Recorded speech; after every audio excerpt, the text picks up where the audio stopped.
Welcome to Fade to PB8. Today we'll be coloring in a golden retriever playing fetch in a fall setting with some mountains in the background. I'll go ahead and restart from the beginning and walk you through kind of step by step my thought process on choosing my colors. Thank you. So as I do in most of my drawings, I start with the background, the clouds in this case. Now, it's always kind of tricky doing clouds because they always appear, if you start with them, they always appear darker than they're going to end up being in the very end. Because once you color in everything around them, they appear white again. But what I always do is I like to go very, very light. I don't like to use the white of the paper, but instead I start with the blender marker. Then I put down a color combination of like a light yellow, followed by a very light gray, and then a very light blue. And then I'll go back over with the blender marker again. And that just lines up the ink tremendously. But you really don't want to use the whites of the paper. Now, this is 80-pound paper. I prefer to use a thicker pound paper just because you can go over it more times. But the one trade-off is that it does require more ink. So I'm doing, for the sky here, I'm passing over everything at least twice, probably 3 times. And I'm just doing a simple fade as it'll go from light to dark as you go from the bottom to the top. So the horizon is lighter than the top of the page. Although it's not a significant fade, and these markers are pretty close together, so it's a pretty easy fade to do. Now, for the trees, I'm doing like a fall setting, and what I'm doing here is I'm actually organizing my markers based on a Ohuhu's coating scale. So I'm not, you'll notice that, it's like red, then a pink, then an orange, then a pink, then an orange, and so on. But what I've done is I've used the last digit or 2 digits of Ohuhu's coating scale to select the order, and then I'm going from lightest to darkest. So those markers I'm first starting with all end in either like an 8 or a 9. And the scale goes from 0 to 16, 0 being super light, just like the clouds, 16 being very, very dark. And these all range from 8 to 12, I believe. And I'm just starting with the 8s, then the 9s, and so on. And I just kind of scatter them around. I'm going for this kind of like fall look and just kind of scattering them, really. Not too much rhyme or reason. For the light source for this, the giveaway that the image gives us is the shadow of the dog. So it looks like the sun is pretty much directly overhead, maybe slightly to the left. But it's not going to really cause a tremendous change for the trees. I do end up adding a bit more shadow for the mountains in a little bit. But as you can see for these trees, again, I'm just scattering these colors, and I think it comes out really nice. And once I've kind of scattered them all together, I just take a very, very light red and just kind of blend them all together. So those really light markers can be used as blender tools. They won't really change the color, but they can blend everything together. And I prefer to do that over using the blender marker for a couple of reasons. Number one, the blender marker is really more of an eraser, or it's really meant to kind of lighten up the ink. And the blender marker, while it does blend, it's very finicky. It can kind of like causes the ink to bleed and kind of puddle and kind of pushes the ink to the sides, and it never looks all that great. But those light markers, you can use them as blending tools, and it'll look just fine without really changing the colors. For the tree trunks, I've selected my palette ahead of time for everything, and for the tree trunks, they're pretty straightforward. Just slight light source on the left. We got shadows from the leaves, so the top of the trunks are going to be bit shadowy. But what I've done by selecting my palette ahead of time, yes, it took me a while to pick my palette. Probably the whole drawing probably took about an hour and a half. Picking my palette took at least half an hour. So a good chunk of time was just picking the palette. But the advantage of that is that number one, I've got my markers out and ready to go. So we like to work with wet ink, and once that ink hits the paper, it starts to dry.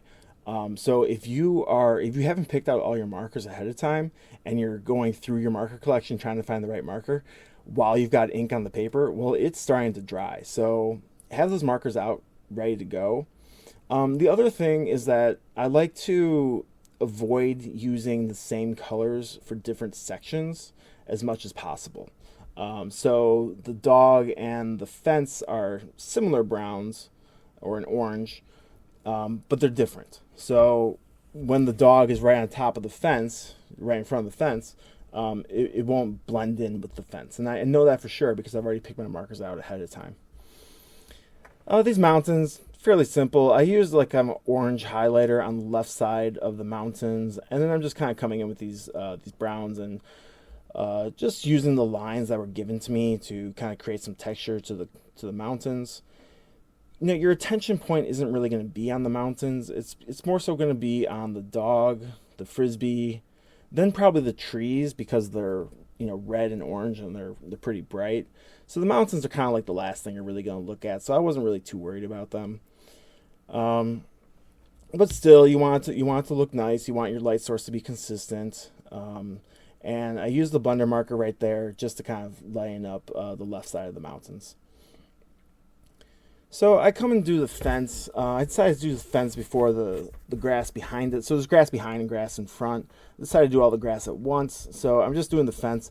And what I'm doing is I'm just kind of, I'm using the chisel tip and I'm selecting my palette. And I'm starting with the lightest markers and working my way up to the darker ones.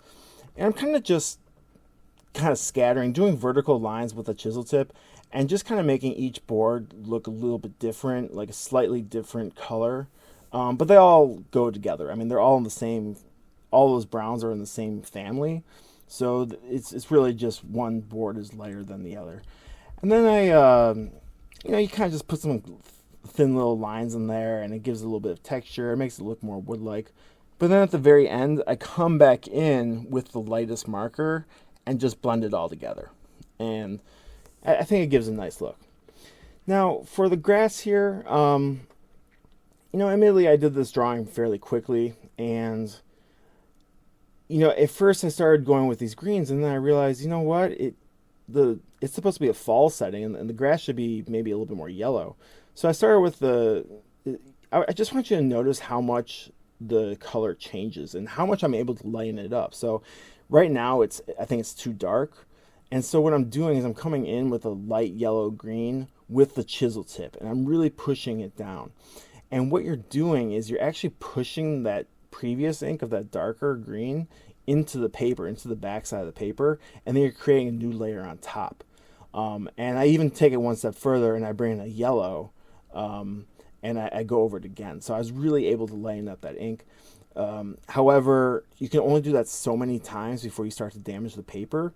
And again, this is 80-pound paper, and what I love about thicker paper is that it's more forgiving. I was able to make that mistake by going too dark in the grass, and I was able to lighten it up. But if I had done this on printer paper and I tried to lighten it up with a chisel tip, I probably would have just torn right through the paper. So that is the trade-off. The 80-pound paper it just requires more ink, but it's more forgiving, and you're almost always going to get a nicer result. For the grass here, I ended up going just kind of trying to match the colors in the background. I decided not to go as dark as I did previously with the hills in the background, but I tried to match it as best as I could. Maybe make it a little bit lighter because it's in the foreground. But I used 3 or 4 different markers, and I just used a chisel tip and just kind of went back and forth. I didn't just use one color, and the reason I don't use one color is, well, there's a couple of reasons. Number one, you would end up using a lot of the ink from that one marker. It would be better to use a little bit of ink from 3 or 4 different markers as opposed to just using a bunch of ink from one marker, because you're going to want to use these markers again for the next drawing. And then also when you kind of combine the different colors together for the grass, you end up, it just creates like small little changes in color, and so it doesn't look monotone. Even though the grass is pretty flat, we still want to avoid being monotone, and so it's very, very subtle changes in color, but the changes are still there. And for the dog, just kind of using, just starting light to dark, working my light source on the left side a little bit and above. I ended up going a little bit darker than I intended to, but you know what, it's just fine, because you have to keep in mind like what you're coloring in, and like, can it go darker and still look good, still be natural? And in the case of a dog, the fur, if we really didn't like it, we could turn it into like a chocolate lab, for example. We could just keep going darker and darker, but you can't really go lighter and lighter. So that pretty much wraps up this video. I hope you enjoyed. Pretty simple. I gave myself maybe a B plus. It wasn't the most challenging one, but it was fun. So hope you enjoyed. Let me know what you think in the comments, and I will see you in the next video. Thank you for watching.